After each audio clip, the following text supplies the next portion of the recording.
सकारात्मक सोच की वजह से हम बड़ी बड़ी परेशानियों को दूर कर सकते हैं। इस संबंध में एक कथा प्रचलित है। कथा के अनुसार पुराने समय दो संत हमेशा साथ रहते थे।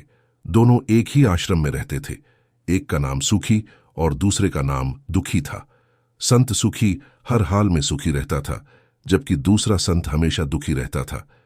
इस कारण उसका नाम दुखी रख दिया गया था। गांव के लोग अपनी परेशानियां लेकर इन संतों के आश्रम में आते थे।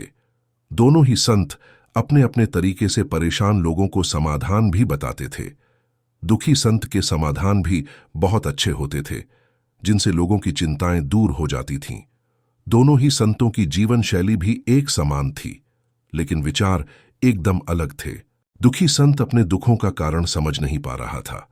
एक दिन वह अपने गुरु के पास गया और उनसे यह प्रश्न पूछा कि लोगों ने मेरे चेहरे के हाव भाव को देखकर मेरा नाम ही दुखी रख दिया है। मैं भी संत सुखी की तरह ही दैनिक पूजा पाठ करता हूं, हर काम ईमानदारी से करता हूं, फिर भी मेरे जीवन में दुख ही दुख क्यों है? गुरु ने दुखी संत से कहा कि तुम दोनों एक जैसे काम करते हो, लेकिन दोनों के सुख दुख के भाव अलग अलग हैं। सुखी संत का मन हमेशा शांत रहता है, वह संतोषी है। उसे खुद पर भरोसा है कि वह बड़ी से बड़ी परेशानियों को आसानी दूर कर सकता है, इसीलिए हमेशा सुखी रहता है। जबकि तुम हर हाल में अशांत रहते हो, परिणाम को लेकर कभी भी संतुष्ट नहीं होते। तुम्हें खुद पर भरोसा ही नहीं है, इस कारण तुम दुखी रहते हो।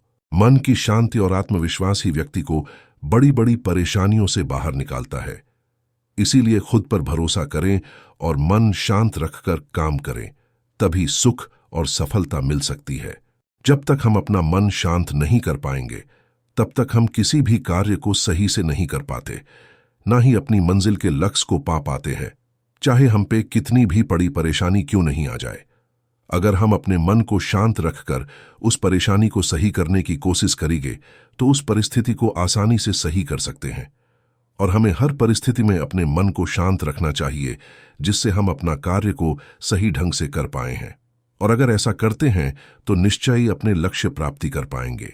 अमेरिकी इंस्पिरेशनल लेखक स्वेट मार्डन ने अपनी किताब पीस ऑफ माइंड में कहा है, यह कहना बहुत आसान है कि गुस्से को काबू करना सीखो, शांत बने रहो, दूसरों की बातों पर ध्यान न दो, अपना काम करते जाओ।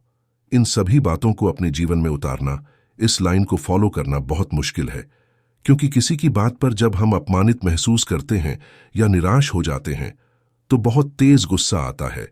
फिर टूटे हुए बांध की तरह अंदर का गुस्सा एकाएक बाहर निकल जाता है। इसे ही ओवर रिएक्ट करना कहा जाता है। हम में से ज्यादातर लोग यह जानते ही नहीं हैं कि हमें किस तरह प्रतिक्रिया देनी है।